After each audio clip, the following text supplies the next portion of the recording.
안녕하십니까. 주요 국내외 뉴스를 통해서 주식 투자의 포인트를 살펴보는 크로스체크 이데일리 이정훈입니다.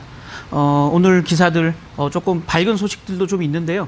어제 정부가 제2차 비상경제회의를 열고요. 제가 어제 이 코너를 통해서 한번 미리 프리뷰해봤던 주요 대책들 실제 나왔는데요. 어제 제가 4가지 체크포인트를 말씀드렸는데 과연 그 체크포인트가 어제 정부 대책에 담겨 있을지 그 내용들을 함께 좀 살펴보시겠습니다. 한진가의 그 두 남매 간의 경영권 분쟁 다툼이 굉장히 지속되고 있는데요. 지금 한쪽 편으로 좀 추가 기울었다라는 얘기가 나오고 있습니다. 어떤 소식들인지 기사 좀 보시겠고요. 향후 반등 국면에서 현금 많은 주식들이 상승 효과를 더 보일 수 있다라는 기대감들이 커지고 있다라는 얘기들 함께 좀 보시겠습니다. 어제 문재인 대통령이 제2차 비상경제회의를 주최하면서 일주일에 한 번씩 지금 코로나19 사태 대응하기 위한 비상경제회의를 문재인 대통령이 직접 주재하기로 했고요. 어제 나온 2차 회의 결과들이 어제 우리 시장을 굉장히 안정시켰다. 아시다시피 원달러 환율이 하루 만에 17원 가까이 급락을 하면서 1240원대로 내려간 상황이고요. 코스피 지수, 코스닥 지수 공이 8%대 상승세를 보이면서 주식시장, 채권시장, 외환시장이 트리플 강세를 보이는 굉장히 시장이 오랜만에 호조를 보였다라는 건데요. 그 호조를 보인 이유가 바로 어제 나온 비상경제회의의 주요 내용들에 대한 서프라이즈가 반영됐다라고 볼 수 있을 것 같습니다. 일단은 아웃라인으로 그 내용을 좀 살펴보시면 문재인 대통령이 일자리를 지키기 위해서 우리 기업들을 살리겠다라고 얘기했습니다. 이 표현은 불과 며칠 전에 트럼프 대통령이 지난주 말이었죠. 트럼프 대통령이 1조 달러에 이르는 재정 부양 패키지를 발표하면서 이번 코로나19 사태로 인해서 문을 닫는 미국 기업이 하나도 없도록 만들겠다라고 얘기했던 거랑 동일한 맥락으로 보여지는 거고요. 그만큼 트럼프 대통령만큼 비장한 경제 살리기 의지를 지금 보여줬다라고 볼 수 있을 것 같고요. 큰 규모만 봐도 일단은 총 규모가 100조 원. 100조 원에 이르는 긴급 지원 자금을 시장과 기업에 투입하겠다라는 내용이고요. 이 내용 자체만 해도 시장에는 굉장한 서프라이즈 효과를 줬다라는 건데요. 세부적인 내용들을 같이 좀 살펴보시겠습니다. 어제 제가 말씀드렸던 4가지 체크 포인트 중에 어떤 부분이 담겼는지를 하나하나씩 좀 살펴보시면 될 것 같습니다. 첫 번째 체크 포인트를 제가 말씀드렸던 부분들은 시장 안정 펀드가 어느 정도 규모로 조성될 것인가를 지켜보자라고 했었고요. 그건 크게 3개로 구성되어 있었습니다. 첫 번째는 채권 안정 펀드, 어제는 10조 플러스 알파 정도가 될 것이다라고 예상을 했고요. 증시 안정 펀드, 주식 시장에 투입되는 10조 원 정도의 이 자금 규모가 예상됐고요. 또 프라이머리 CBO를 비롯한 중소기업이라든지 기업들의 회사채를 직접 사주는 방식, 이게 한 7조 원대 후반, 한 7.8조 정도로 예상이 됐었거든요. 그래서 합치면 어제 저희가 27조 한 플러스 알파 정도의 자금이 시장에 투입될 것이다라는 예상을 했었는데요. 실제 채권 안정 펀드를 보니까 10조 플러스 알파가 아니고 20조 원을 정부가 조성을 하기로 했고요. 또 주식에 들어가는 증권 안정 펀드는 10조가 아니고 10.7조 원, 10조 7천억 정도를 조성하기로 한 상태고요. 프라이머리 CBO에는 총 18.8조 원. 그래서 합쳐서 보면 거의 한 40조 원이 넘어가는 자금이 신규로 이 시장에 투입되기로 돼 있다라는 겁니다. 채권 시장 안정, 주식 시장 안정, 회사채 발행에서 차환 발행을 어려움을 겪는 기업들을 회사채를 직접 사주는 프라이머리 CBO까지 이 3가지 방식을 통해서 우리 기업들에게 자금줄을 대주겠다라는 게 정부의 방침이었고요. 첫 번째 말씀드렸던 이 시장 안정 펀드 규모로 보면 27조 플러스 알파가 40조 원으로 증액되는, 그래서 굉장한 깜짝 어떤 증액이었다라는 게 시장에 어제 적극적으로 반영이 됐다라고 볼 수 있을 것 같습니다. 두 번째 좀 관심을 가지고 지켜봐야 될 부분은 뭐냐고 제가 말씀드렸지만 이 채권 시장 안정 펀드에서 과연 CP를 살 수 있을 것인가. 지금 CP 발행 물량들이 굉장히 빠르게 늘어나고 있다는 얘기를 했었는데요. 여기 기사를 한번 그 표를 한번 보시면 상반기 월별로 만기가 도래하는 회사채와 CP 전단체 규모인데요.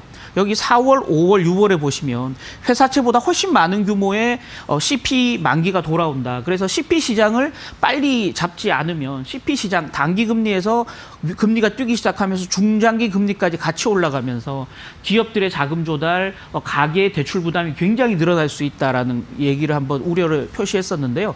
여기 들어가는 두 번째 체크 포인트, 채권 안정 펀드가 과연 CP를 사줄 것인가? 정부는 CP를 직접 매입하겠다라고 했고요. CP뿐만이 아니고 회사채도 직접 매입하겠다라는 방침을 밝히면서 어제 시장에는 또 하나의 호재를 작용했다라고 말씀드릴 수 있을 것 같습니다. 세 번째는 회사채를 발행하는 기업들의 문제인데요. 회사채 발행을 해야 기존에 있던 회사채 만기를 갚아 나가는 상황인데요. 그러다 보니까 회사채 신속 인수제, 이건 뭐냐면 기업이 회사채 또 다른 회사채 만기를 갚기 위해서 새로운 회사채를 찍어낼 때 그 물량의 80% 시장에서 잘 투자자들이 모이지 않다 보니까 이 80%를 미리 산업은행이 사주는 방식입니다. 나머지 20%만 발행 주관사인 증권사나 해당 발행 기업들이 직접 사면 되는, 그래서 전체 발행액의 80%를 나라가 책임져 주는 방식이기 때문에 회사채를 새로 찍기가 굉장히 쉬워졌다. 이 회사채 신속 인수제가 도입되느냐 여부가 관건이라고 했는데요. 여기 한번 보시면 총 회사채 단기자금 시장에 7조 원의 자금이 들어가면서 이 중에 또 일정 부분은 CP 매입, 또 만기가 돌아오는 회사채 매입에 직접적으로 자금을 투입하겠다. 그래서 신속 인수제를 도입하겠다라고 정부가 밝히면서 굉장히 좀 그 시장에 안정감을 줬고요.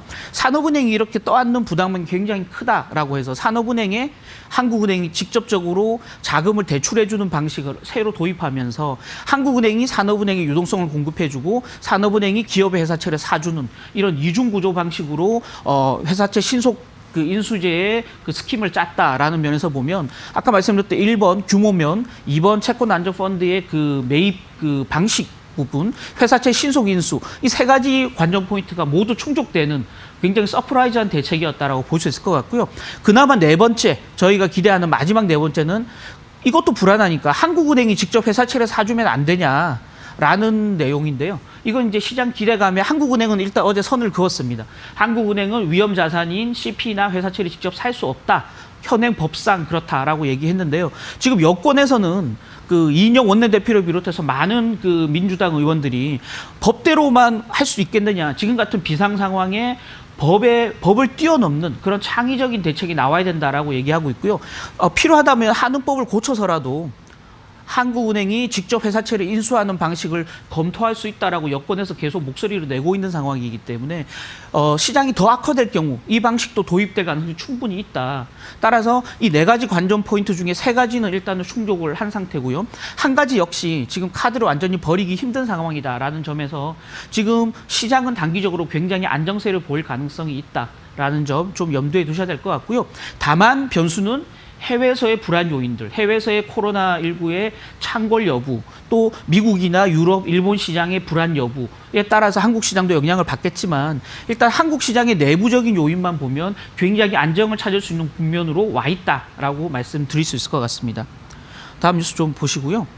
다음 뉴스는 지금 한진칼의 얘기입니다. 한진그룹의 지분 경쟁이 굉장히 격화되고 있는 양상이었는데요. 어제 법원에서 두 가지 가처분 소송에 대한 결론이 나왔는데요. 그 결론 자체가 지금 조원태, 지금 현 한진그룹 회장의 손을 들어주는 쪽으로 결론이 났다라는 겁니다. 어떤 판결이 나왔는지 두 가지 내용을 한번 간단하게 보시면요.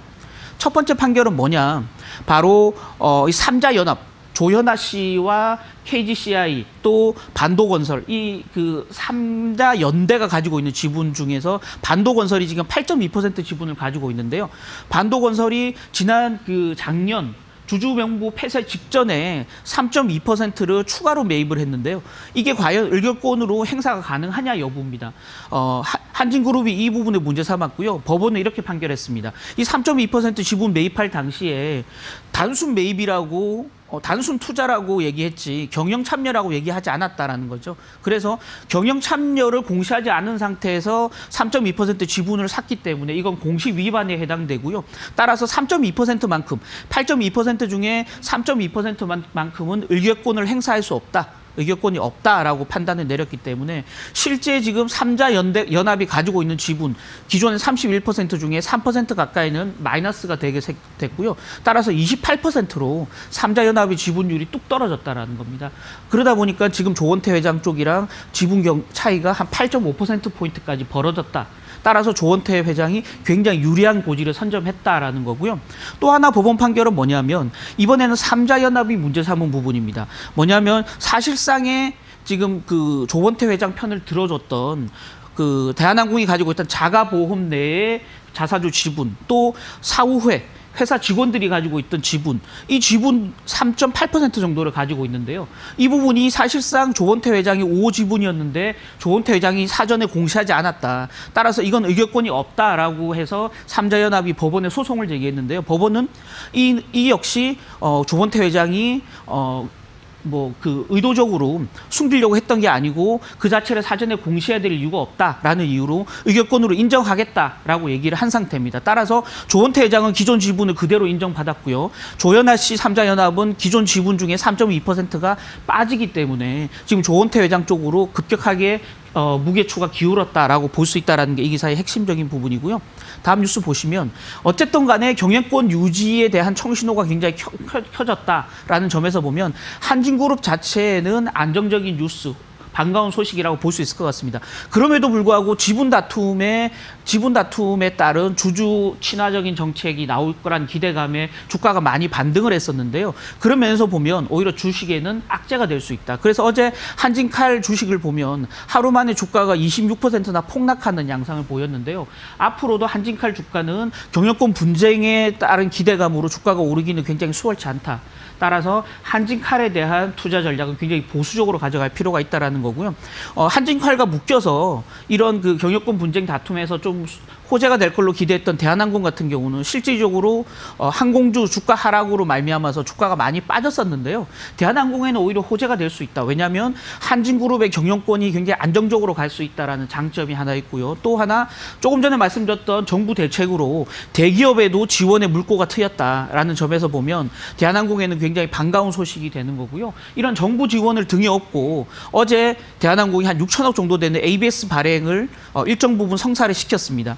그러다 보니까 대한항공이 당장의 자금 조달에서는 숨통이 좀 트였다라는 점에서 대한항공은 상대적으로 많이 빠졌던 주가가 조금 올라갈 수 있는 계기가 될 수 있지만 한진칼 같은 경우는 주가가 가파르게 하락할 수 있는 악재가 될 수 있다는 점에서 두 종목에 대한 투자 전략을 좀 달리 가져갈 필요가 있다라는 말씀 드리도록 하겠습니다. 마지막 뉴스 간단하게 보실 텐데요. 마지막 뉴스는 현금 부자주에 대한 얘기입니다. 현금이 많은 종목이 굉장히 안정적으로 주가가 흐를 수밖에 없다. 아까 말씀드렸지만 달러를 가지고자 하는 욕구가 굉장히 강하고요. 어떤 특정 자산보다는 현금을 가지고 있으려는 욕구가 굉장히 강하다. 그래서 지금 시장에는 money is the king. 그래서 현금이 왕이다라는 얘기들이 많이 나돌고 있는데요. 따라서 현금을 많이 가지고 있는 기업들에 대한 관심도가 굉장히 높다라는 겁니다. 현금을 많이 가지고 있는 기업이라 하면 영업 활동을 통해서 현금 흐름이 굉장히 양호한 기업을 얘기하는 거고요. 또 그동안 영업을 통해서 많이 벌어서 현금을 많이 쌓아둔 기업들 이 굉장히 유리하다라는 거고요. 여기 리스트업된 종목들이 바로 그동안 많은 순현금 잉여를 쌓고 있는 기업, 또 지금 현재 계속 회사를 돌리면서 많은 현금을 새롭게 창출하고 있는 기업들이 향후 주가 반등 국면, 그리고 설령 주가가 U자 내지 L자리 그린다 하더라도 이런 국면에서 굉장히 안정적인 흐름을 탈 수 있다는 겁니다. 왜냐하면 향후 배당을 늘릴 수 있는 여지가 충분히 있고요. 또 주가가 빠질 경우에 자사주 매입을 할 수 있는 여력이 충분히 있기 때문에 이런 기업들이 안정적인 어떤 수급상 버팀목으로 인해서 안정적인 주가 흐름을 가져갈 가능성이 굉장히 크다라는 점 염두에 두실 필요가 있다라는 기사입니다. 저희가 준비한 계산은 여기까지고요. 간밤 뉴욕 증시 폭등을 했습니다. 그럼에도 불구하고 아직까지는 미국 상원이 트럼프 대통령의 재정부양 패키지를 최종 승인하지 않은 상태입니다. 뉴스를 확인하시고 그때 주식을 사도 늦지 않기 때문에 차근차근 뉴스를 확인한 다음에 주식을 매수하는 전략을 가질 필요가 있다는 말씀 드리겠습니다. 지금까지 이정훈이었습니다.